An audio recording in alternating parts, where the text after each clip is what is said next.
My time is up. Again, I'm Stephen Bacanza. I am the host of the Talking with Branders podcast. This is BrandersFest 2024, and please allow me to introduce Terri Goldstein. Terri, thanks for joining us. Hi, Stephen. Thank you for having me. I'm thrilled to be here today. I always love being a part of Branders and this fabulous publication. Awesome. Well, the stage is yours. Feel free to share your screen, go to Sounds presentation mode, and I'm going to get out of the picture, and I will see you all at around 12:55 Eastern. Thank you, Stephen. Thank you for the lovely introduction. And I am absolutely thrilled to be here today. And I'm going to animate my presentation. And today we're going to talk about how to create a compelling visual identity. So we're also going to talk about how to leverage the sequence of cognition in an omni-channel world and how to sell your brand in seconds and online. So if you don't know me by name, I'm confident that you know me by these brands because these brands are most often a part of your life. They come to live with you in the most intimate rooms in your home, your bedrooms, your bathrooms, your kitchens. And what my firm does with these brands is the brand packaging. Now, sometimes people say to me, what is the brand packaging? Brand packaging is assigning colors to the brand, hopefully colors that you can own for your brand, structures, making what the package actually comes in, the symbols that you attach to the brand, and the words. So a little bit about my education business background. I'm from California and I graduated high school in 1976. I then went to a trade school called the Advertising Center. And from there, I started working in advertising by a firm called Doyle Dane Bernbach. I had a headhunter contact me, Ross Goldfarb. She pulled me out and put me into branding. I worked for a New York City firm by the name of Wallace Church. Now, the reason I tell you this is after 5 years in advertising, I certainly knew how to strategize an ad campaign. Gross rating points, target rating points, media, ads, everything, demographics, psychographics. But in the 1980s, when I entered branding, I did not know how to strategize a brand design. And I saw that my clients would suffer from removing the inherent design subjectivity. They would take the designs perhaps to their partner at home, and the partner might say, I don't like that color. It was so inherent to design subjectivity. Also, there was no way they could really have brand ownership over their selections. There was no strategy for them to follow. And most of all, they needed strategy rationale for all their stakeholders as they would have to sell their decisions upstream. So I had three great mentors. One was Bernie Slotnick, and I would say, Bernie, how do you know a great brand design? How do I know what to recommend? He would say, if they leave the room with the concept, they love it. Didn't quite give me enough. Then I had Stan Church, who was a famous creative director of Wallace Church. His philosophy was, Terri, make everything beautiful. Focus on every inch of the brand. That started to help me. But what really helped me was Cheryl Swanson, also at Wallace Church. She said, Terri, always understand there's a sequence in the mind to how people shop. I took my mentor's inspiration, and since opening my door in 2005 in New York City, amidst the vibrancy of New York City stimulation, we have uncovered consumers' natural sequence of cognition, and we use it to our clients' advantage. These are our guiding principles. I know that when we find everything in our lives and recall it from directions to people to brands, we are wayfinding. And this is also the way shoppers scan on-shelf and online products quickly. At Wilson Group Branding, we call it the shelf site sequence and the e-site sequence. And these are our guiding principles I want to share with you today. But first, if you were to come into my office, there would be a particular sequence in which I would recommend you find where we're at. First, I would tell you to find a yellow cab. Next, I would say while you're in the cab, start to look for the Empire State Building. And if you see Macy's and the red star, you've gone too far because we're located at 7th and West 35th Street. Now, you may have noticed that I wayfound you into my office in a very particular sequence, because I always want my clients to understand this is how we see all visual information in our life. Colors, shapes, symbols. We don't remember the words. We remember the colors, shapes, and symbols, and this is how we find everyone and everything. And again, how consumers find brands when shopping. And this is in contrast because brand marketers have long believed that the words on the package are what's most important to drive shopper purchase intent. However, today's neuroscience studies reveal that on-shelf words are actually the least important design element when shopping at retail. Consumers shop on autopilot. We all do it. We're looking for familiar colors and shapes to quickly navigate through aisles, while words take time to decode into meaning. Color is always going to be first. It's first in consumer sequence of cognition. Angela Wright is a famous color psychologist, and she tells us that color is noticed by the brain before shapes or wording. And a specific color can increase brand recognition by 80%. Wow, that is the power of attaching a color to your brand, and certainly a color that you could trademark and own for the life of your brand. Color is first, shape is second. I'm sure you all recognize the shape over on the right. Shape determines shoppers' first impressions of a product, and it can also communicate a product's advantage and usage. Symbols are third. We know a symbolic language provides immediate understanding and really helps us navigate. And words are last, because words forever need to be decoded. That's sometimes when we're talking, right? What did you say? I don't understand.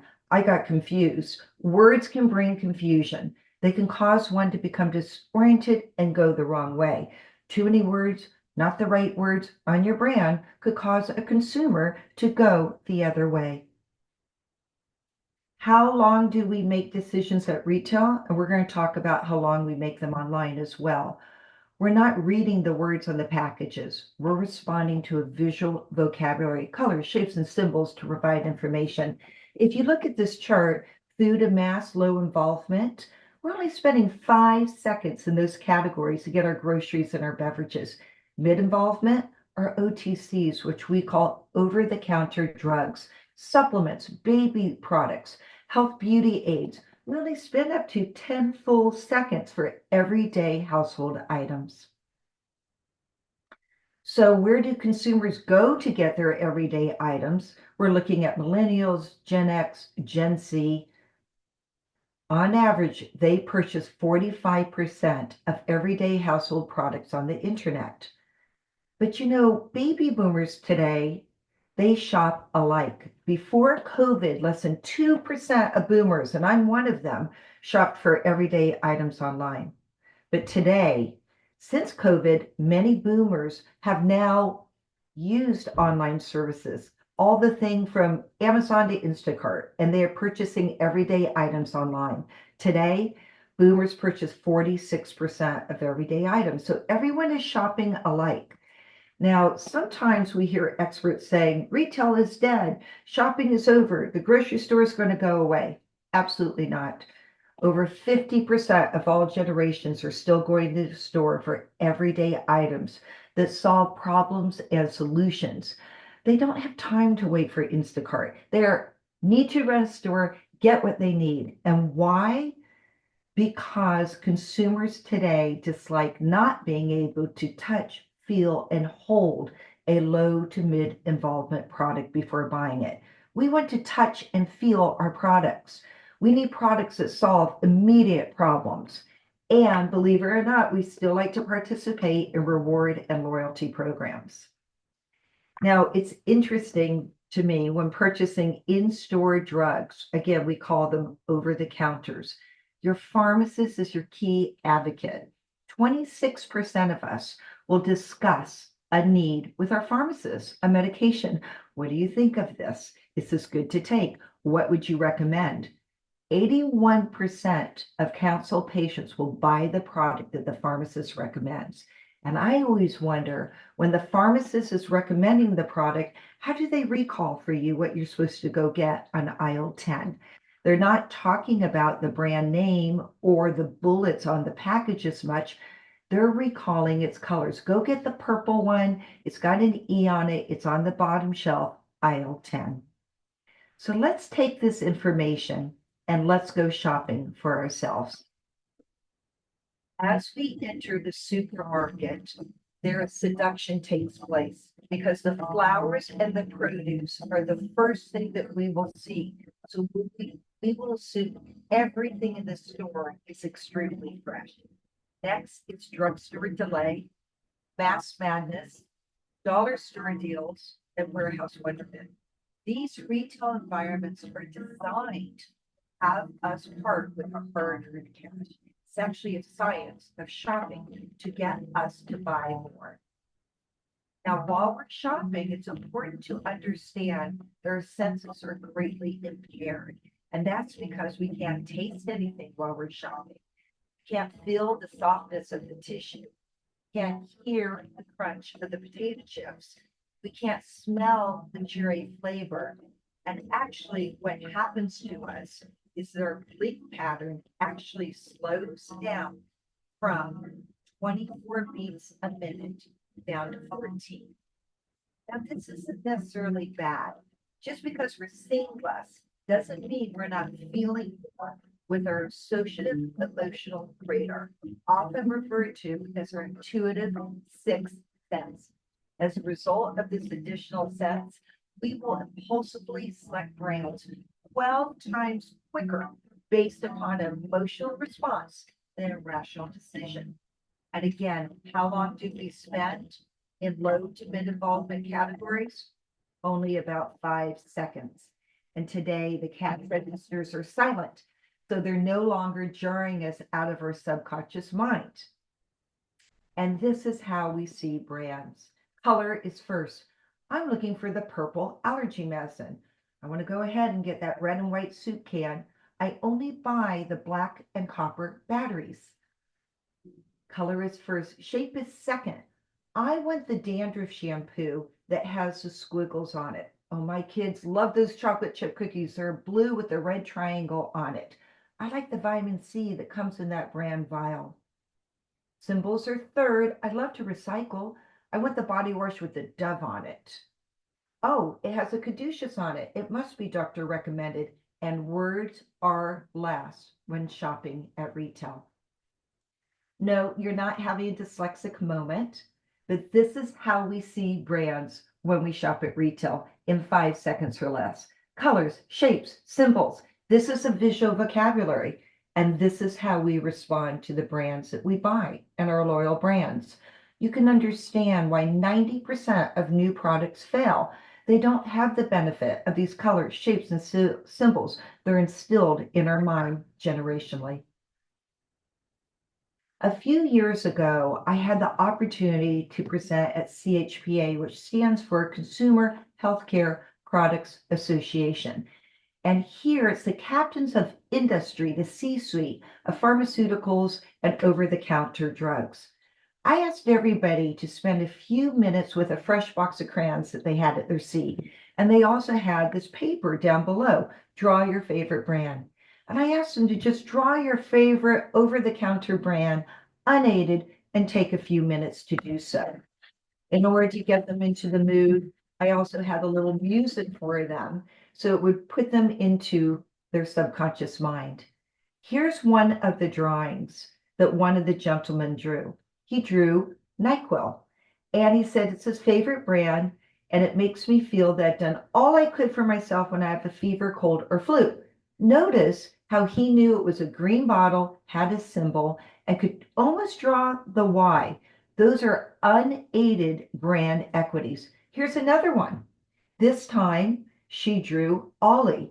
She likes it because it's unique, fun, lively, and innovative. It makes me feel high energy, healthy, good about myself. Notice that she drew the square container, shape is number 2. Notice the rainbow of colors, and notice the circle that she knew to put right onto the brand. Unaided brand equities. And last but certainly not least, an iconic brand, Listerine.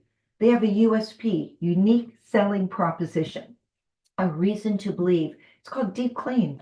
And they knew it so much unaided, they were able to draw that onto the brand. You can see how distinctive this brand is. When restaging a brand, it's always important to know the unaided brand equities so you know what assets to move forward, what to leave behind, and which to reinvent. Colors, shapes, and symbols are how we shop for brands at retail. Color is always first, shape is second, symbols are third, and words are last at retail. However, let's talk about online. We call this the e-site sequence. Now, this merges the sequence of cognition with the pathway of conversion. On average, we have 54 seconds, a lot more than 5, to buy a brand online. But we also have a lot more distractions. This time, words are first. Remember, at retail, they were last. Why are they first? Because we're navigating key search words to gain our information. Color is still right up there. It's number 2. Now it informs us to something that's familiar, or a flavor, or a scent. Symbols turn into social proof combined with the number 1 recall. This is what we look for. How many stars? Is it Amazon's bestseller? And shape drops down. Shape now communicates size and placement in consumers' environments. How big is this? Will it fit in my hand? Will it fit my body? Will it go into my gym bag? Can I put it in my medicine cabinet? And that's where shape comes in as number 4. So, as we saw shopping for brands, at store, color is always first. Color is second on each site sequence. And see all these colors these brands have? They own these colors. You can actually trademark a color for your brand. And I'm proud on the Allegra brand that my firm trademarked 2 purples. They will have purple for the life of their brand. Let's look how a brand can launch a new product. And let's use the same color crayon exercise. This is Coldie's brand. I'm sure you know it. And they were launching their Defendies brand. This is unique. Unlike Coldie's that you take when you get a cold, you take Defendies every day so you don't get a cold. Our goal was to differentiate this brand from its base. It's a superior product. It has more zinc and more beneficial supplements to it. With that in mind, we looked at the competitive set, and this is the way I want you to start looking at your brands because color is first. We thought that Coldie's owned red in the consumer's mind, just like Zicam owns orange, Airborne owns yellow in the consumer's mind. Shape is next. We saw that a lot of brands in immunity category are using uncommon shapes to gain a competitive edge, to cut through the clutter. Shape is very effective. And then we looked at all the words. This is what we call a word matrix. It follows an FDA monograph, and it lets us know what we have to say to be able to get on shelf, but more importantly, by looking at everybody else's brand and what they have to say, it tells us as branders, where's the white space and how can we say things differently? We wanted to know because Coldie's owns red in the mind, how are we going to stand out in their sea of red, white, and blue? What's our new shape going to be? How could we communicate defense and protection? And how to attach the name of Coldie's to Defendies in an overbrand treatment. Just like you saw me do with the CHPA conference, we did this with consumers, asking them to draw unaided the equity. And here are some of their drawings.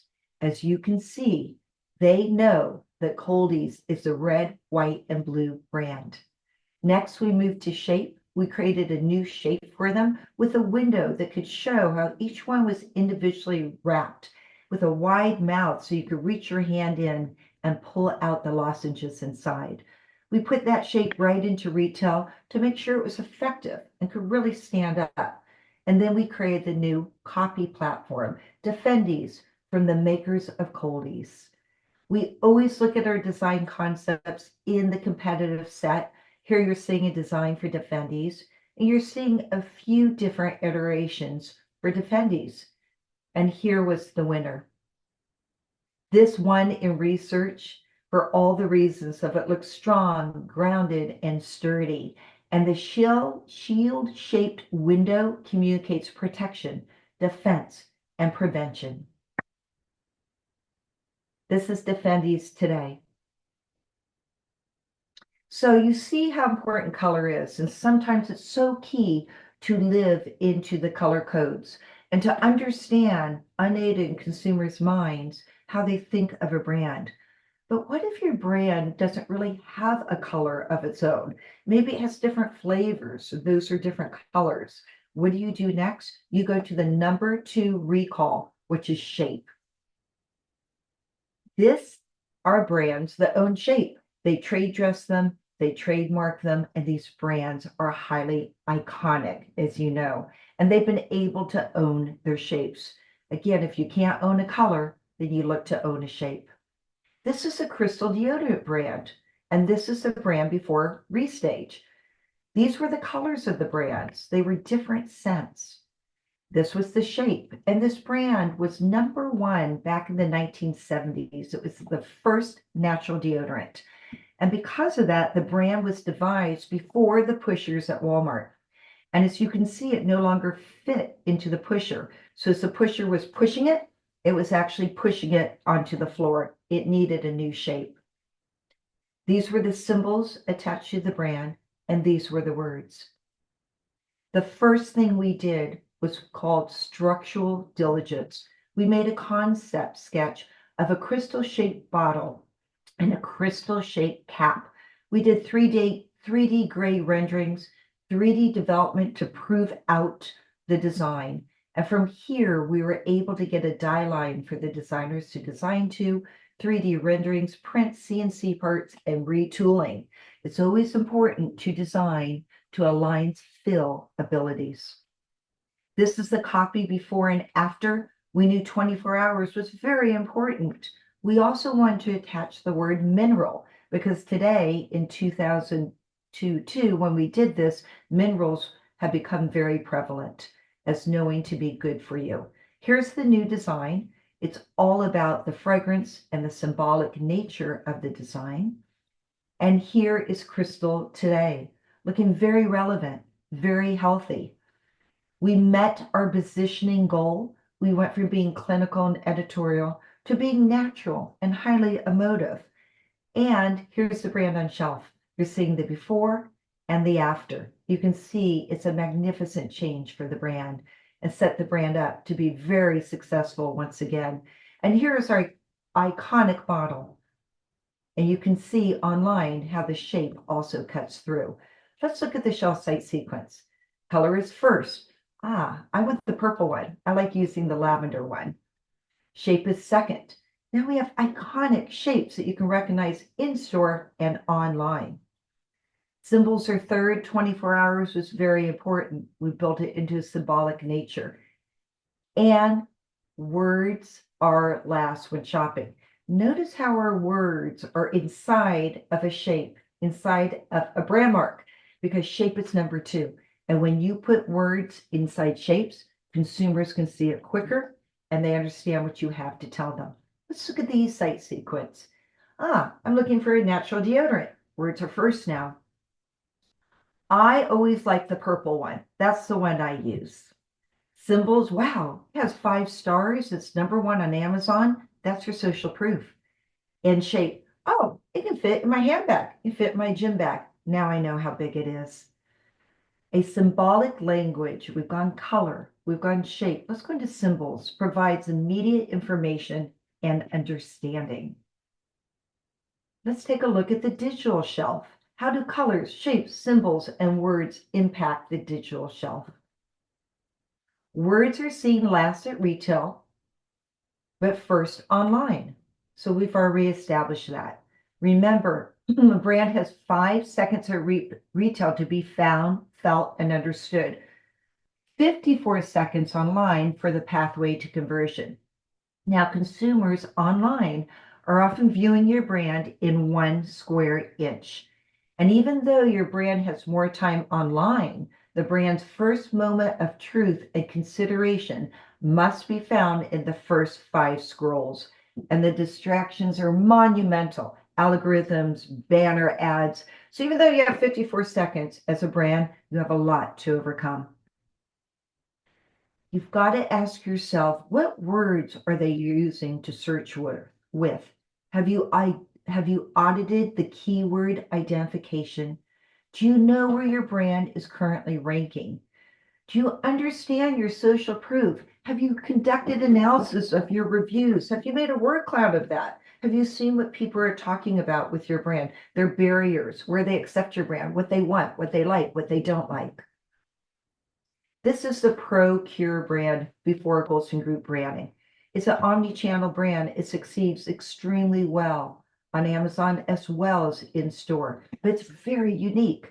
It's medicine of a over-the-counter brand, but it's fused in natural botanicals, which you wouldn't know immediately at looking at it. The name is great, Procure, but the image did not convey its reason to believe and its unique selling proposition.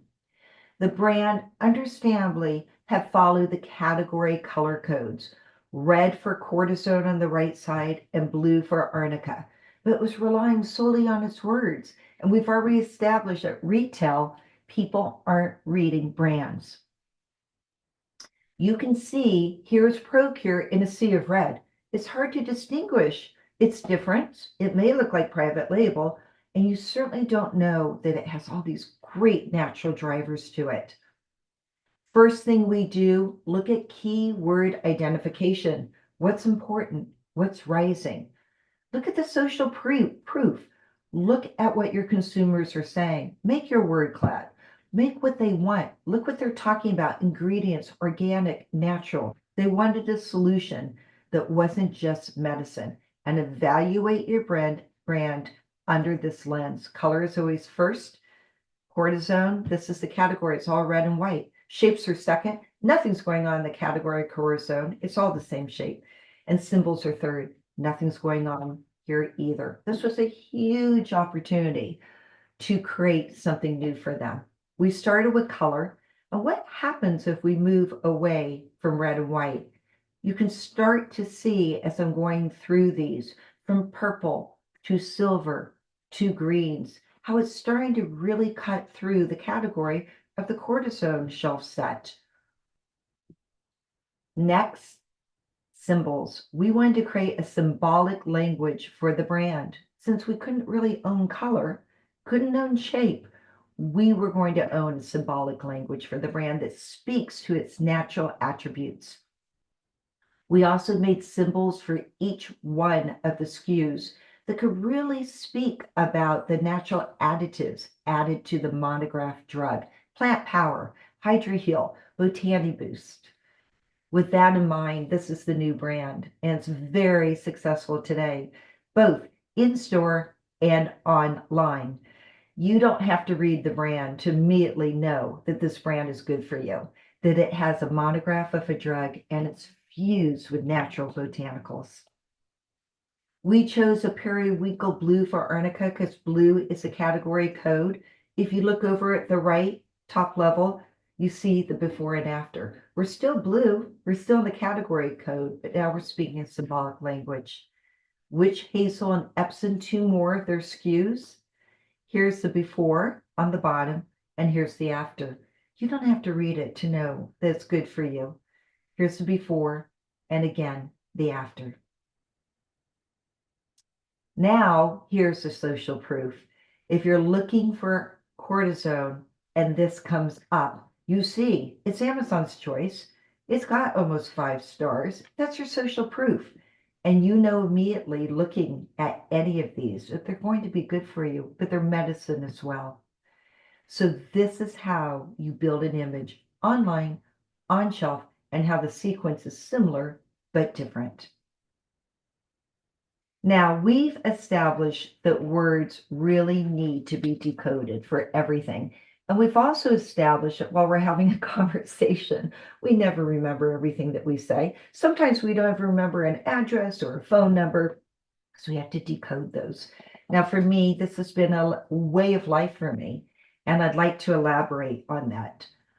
I was diagnosed with dyslexia in the 5th grade at age 11, and soon I discovered I was not alone.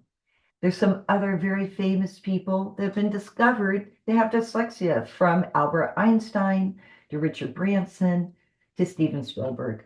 And I found out, the more I came out of the dyslexia closet about this, realizing it was my gift, I found out that so many people think dyslexia is where you can't read, or where the words get all confused, or you actually can't even write. And that's absolutely not true. Dyslexia affects different people differently.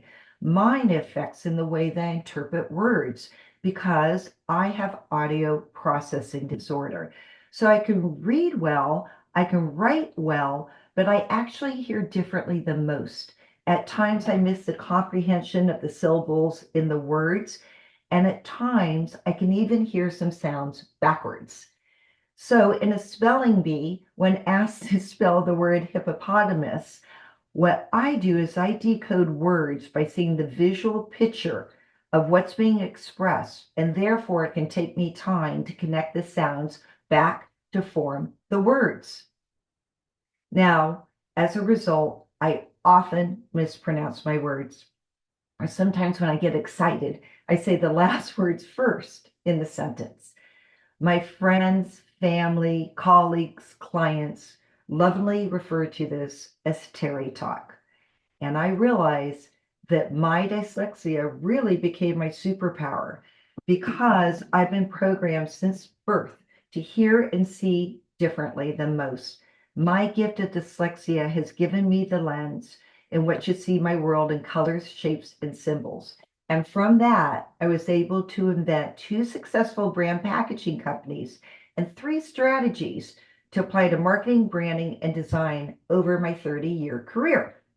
So you saw a shelf site sequence and e-site sequence. It's been very, very effective. It's helped launch over 500 brands and restage them. And most importantly, it's provided the lens to help my clients have the rationale to avoid the inherent subjectivity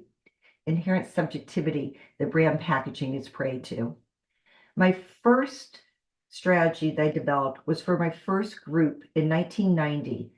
It was called IQ Design Group, Smart Solutions to Brand Identity. I was on the right track. My partner and I, Leslie Tucker, we developed this program called MindLink, and it was how to link our mind right to history, trends, lifestyle, research, and it started to get at how to remove the inherent subjectivity. But when I formed my second group in the year 2000, it got better. And we called it Intelligence Made Visual. And that was shelf site sequence and e-site sequence. And again, this has been so helpful to protect my clients' decisions while they're selling up to remove the inherent design subjectivity. And to have everyone understand, this is how we see brands while shopping. Now, today, digital firms, ad agencies, social media, and AI firms are actually offering to create brand packaging for free. They assume it's only a small touch point in their overall mix. And as brand marketers, they have 16 things to do on their brand. Brand packaging is just one of them. So it makes sense that these other agencies are saying, if you give us all your budget, we'll do the brand packaging for free. But it doesn't work. Brand packaging has its own visual language to be designed and executed in a particular sequential order that I've taken you through today. As a result, I wanted to create one last strategy to protect the industry of brand packaging as a standalone expert discipline it truly is. And today, I have a brand restage of my own. So meet Joe. Our relationship is 30 years old and 9 months new. This is Joe and I back in Walls Church in 1980s. We were a strategic, creative team assigned to one another, and we've always stayed friends since. Joe went on to form his own group. I went on to form my own group. And 3 years ago, we started collaborating on each other's group. He started designing for me, and I started helping him with strategy. I'm proud to say that today we are one team, and we fly under Cuticle design. And I'm very proud to have my former creative partner back at my side 30 years ago. Now, today, Joe and I were running into the issue of working on some global brands where there were a lot of stakeholders and everyone had an opinion and people were speaking in different languages. And we knew that we had to create something to put everyone on the same page. We call this sequential blueprinting. And today, Joe and I are design architects armed with a blueprint. We understand that all firms do great work, but we also understand that few firms can gain 100% alignment throughout the brand discovery, journey, and brand design. We knew we need to remove the inherent design subjectivity from the internal stakeholder group. We wanted them to foster brand ownership among themselves from country to country. And we wanted to provide salient rationale for all stakeholders. And we applied it to this brand. This is the Florister brand before we started to work on it 3 years ago. The brand is out of France and it's around the globe. It's a very successful brand. But this is what the image looked like in the US. And in probiotics, being white is the color of private label. And also having women all over the pack was too exclusive. It was not inclusive, it was exclusive. So we took our sequential design blueprinting and we started with a SWOT, strengths, weaknesses, opportunities, and threats, all went into the creative brief. We showed them the brand around the globe and how it worked great in France and other countries, but not in the US. We wanted to research qualitative, quantitative. We wanted to do a new shape because the probiotic category has very big, unique shapes. So we did a structure intake. We wanted to do visual positioning. We found out the quadrant of the visual positionings that the other entries were owning. We started with the brand mark for Florister and showed them new brand marks so they could see how the brand mark would live in their digital world. We wrote positioning in the form of brand copy, and we designed the phase one informed from research, retooling, segmentation, verbal and visual positioning. And then we went into post-design research to prove out our sequential design blueprinting. Here's the brand today. It's been launching now the last 6 months. You can see it's radically different. Today, it has a reason to believe a unique selling proposition that Joe, I, and Wyman Schnee Race, our research firm, was able to uncover. It's called dual action. Helps flush out bad bacteria, boosts good bacteria. It's the star of the show. It's right on the front of the package, and it's all over the internet in terms of the key selling benefit. When you see the brand on shelf, you're looking for the blue and white one. It's got a unique shape, and the pharmacist could lead you back to an aisle 10. Go get the blue and white one. It's got this curved shape. It's dual action. It does 2 things for you. That's how we recall brands. And when we design brands to the recall in our mind, the brands can really be seen and we can control the conversation. The brand is doing extremely well. We're now on all shelves in all classes of trade. Now, without our blueprint, most firms would have just gone from the SWOT and the creative brief right to the phase one. Let's make some designs. Certainly, if you're giving the design away for free, it's just going to be one of the touch points of all 16. In this way, the positioning could not fulfill the visual white space. You wouldn't even know what it is. The copy would not be ownable, and it would not go along with regulatory. I'm sure you've seen where you've had a mechanical, and last minute, as it's going through regulatory, you have to change the words. This avoids that. And the narrative of the brand and dual action would not have been created because it wouldn't have been rooted in competitive research insights that could be put right onto a package. As a result, someone could fall in love with the design, color, symbol, idea of their own, and would fall prey to inherent subjectivity. Very often, Joe and I will work on brands where the brand design was done for free, and it will come back to us because the brand packaging is not successful. So in closing, I hope during this time that you really looked with your associative mind and that you're starting to see differently the way that we see visual information in our mind. And from that, I hope that you design differently and you dare to brand differently because the next big brand innovation is in your sights. Thank you very, very much. I think I've left some time for questions. I certainly have. And if you'd like to know more, you can watch my TED Talk on YouTube. My dyslexia became the secret to my client success. It's so nice to be out of the dyslexia closet. And there's a QR code right here you could put your phone up to, simply like this, and download our white paper. It takes you right to my website and it'll show Joe Cuticone in it, and it shows how we see while we're shopping. And this white paper is here to help you in your next branding endeavor. And now, Stephen, I'm going to turn this over to you to see if there's any questions. Thank Oh, Terri, you put the masterclass in the term masterclass. you. That Thank was you. no, that was incredible. For those that hopped on to just thought that we would be, presenting a standard presentation on design, you certainly knocked down those walls. Thank And you. I love how, you brought me back to my pharma marketing days, aided versus unaided awareness you were talking about, and finding these moments of truth. So there are so many crazy important nuggets.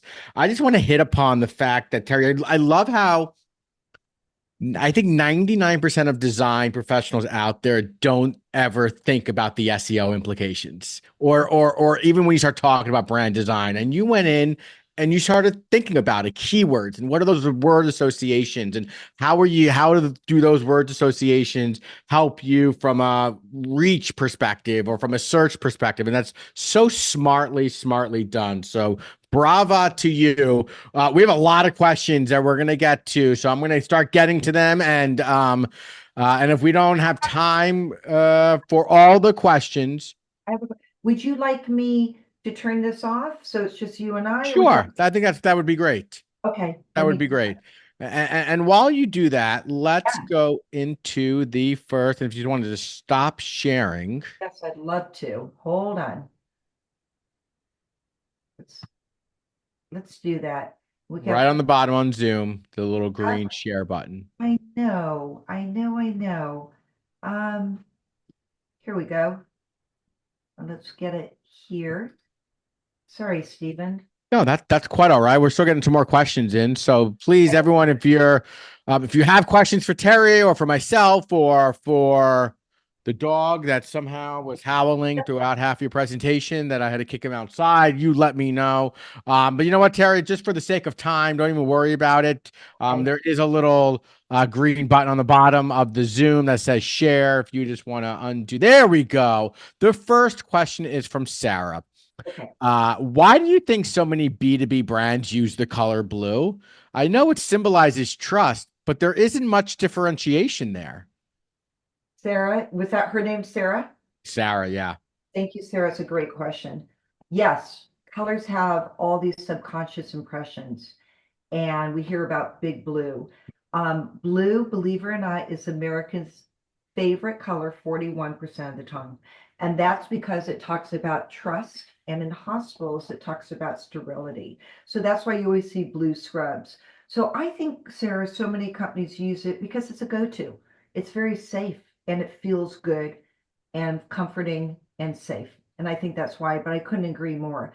There's nothing to differentiate. And Sarah, I believe if someone's going to use blue, add some other spice colors to it. So you make Mm. it your own. I like how you said spice colors. That's quite quite the seasonal approach. Is that a pumpkin spice color? That cardamom? Is it cinnamon?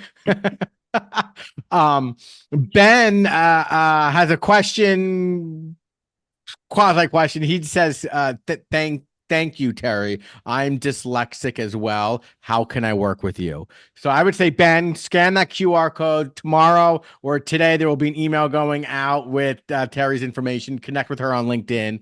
I'm sure she'd be happy. And watch her TED Talk if you haven't. I think it'll be really impactful.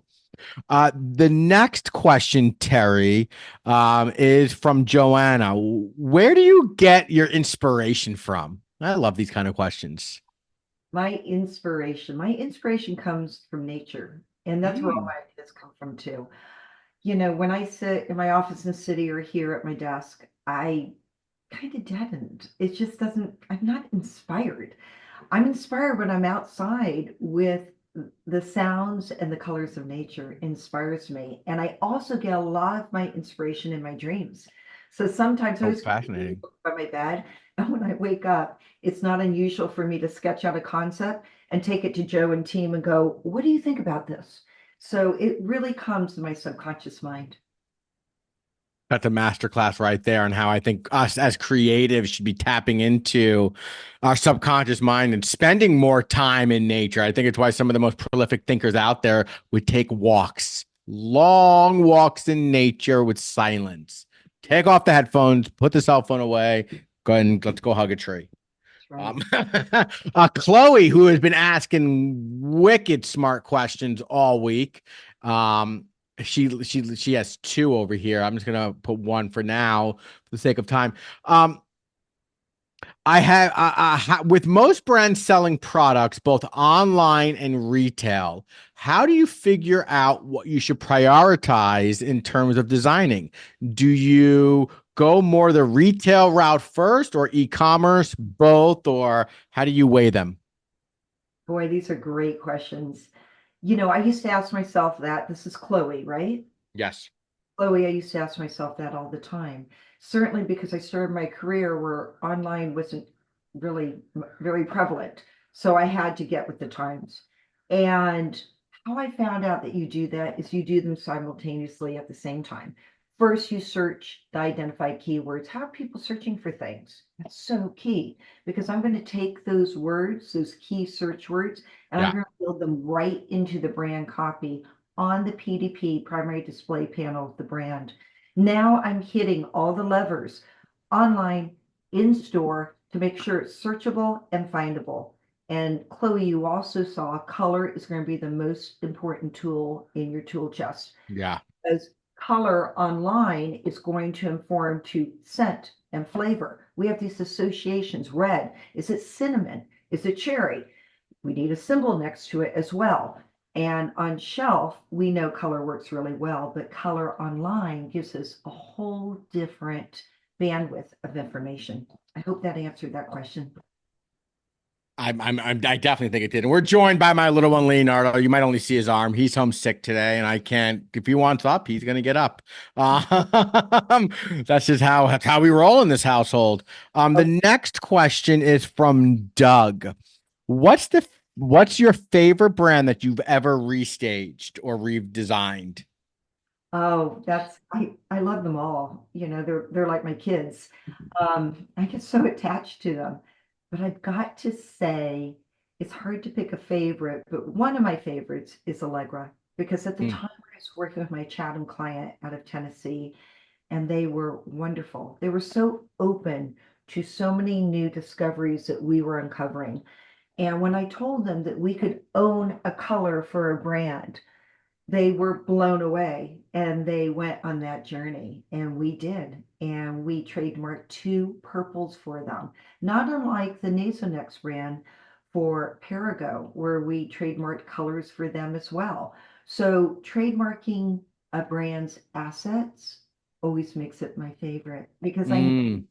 it's got enduring value and it will be seasoned in the mind of consumers for the rest of its life. Seasoned in the mind of consumers. Such rich, colorful language. You are one of a kind, Terry. I love speaking with you. Chloe has another question.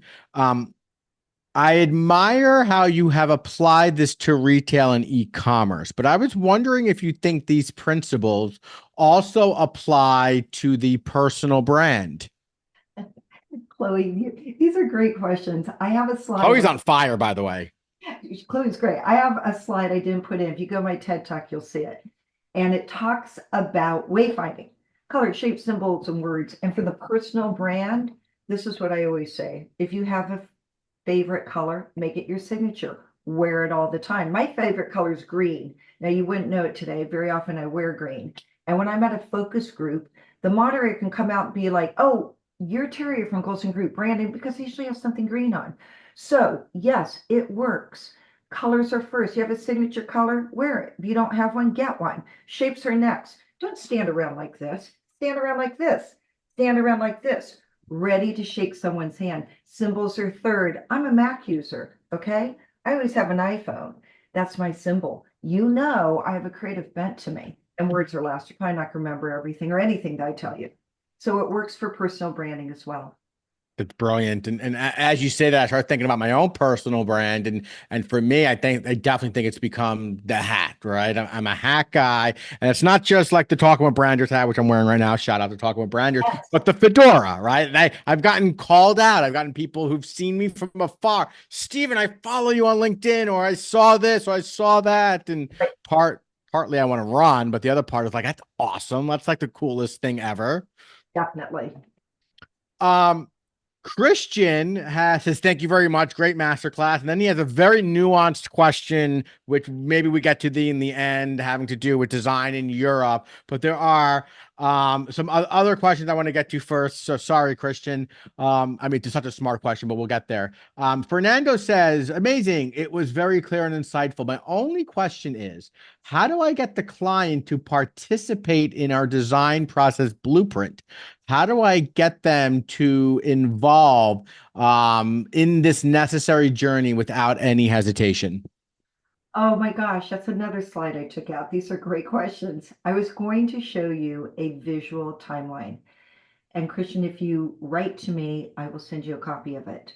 A visual timeline, believe it or not, gets everybody excited. It's like you give someone a box of crayons and they're awake. Oh wow, a box of crayons. Oh wow, this color document with symbols all over it. It's a visual timeline, Christian, of your whole project. And on it, it has different color coding for research and positioning and presentations. And for the client, like Florist Store, that was all over the globe, whenever it was time for them, it was always in red. And they would know when it was red, there would be a little computer screen to get onto Zoom and see what's going on to not miss the fun. So issuing a visual timeline gets everyone excited and actually makes them want to participate. It's simple and it works. Yeah, it's funny how sometimes there's no magic bullet, right? Like the easier thing to do, a visual timeline. Yes, we all want to see left to right, linear, how the project's going to go, and I guess it seems like less of a Herculean lift to someone who has a million things on their plate, like a busy executive or a busy CEO. Absolutely. Um, Alice, and I remember Alice from yesterday, says, I appreciate the full circle explanation of the process. Thank you. So no question there, just a quick thank you. Terri, once again, as we wrap up day 3 of Branders Fest 2024, tell everyone how they can get in touch with you and what your URL is once again. Sure. It's goldsteingroup.branding.com. So maybe I'll just put that up. Is that okay? The chat is only for us admins. We'll make sure to have it, in the email. And you're also on LinkedIn, correct? I am. You can find me at Terri Goldstein, Yes. TerriGoldstein. Find me on LinkedIn. I'll answer any more questions. Be my pleasure. And I'm on LinkedIn daily. Amazing. And as am I. So please find me on LinkedIn, Steven Picanza with the peace sign and the pizza. Please follow me there. Don't forget to follow Branders Magazine. If you haven't checked out last month's or this month's publication that came out last week, that would be amazing. Please check it out. Join us tomorrow, same bat time, same bat place, 12 p.m. Eastern. As we're going to be joined by Craig Dubitsky, and he's going to be sharing a keynote on the brand experience, really how he's launched Happy Company and Hello. Oh, thank you for the juice, buddy. I got a juice box. For more on Branders Magazine, check us out at brandersmagazine.com. Don't forget to Talking with Branders. And again, thank you to all of our sponsors, all of our partners, all of our supporters, and most importantly, thank you to you all for joining us. Until tomorrow, everyone. Peace out. Peace out.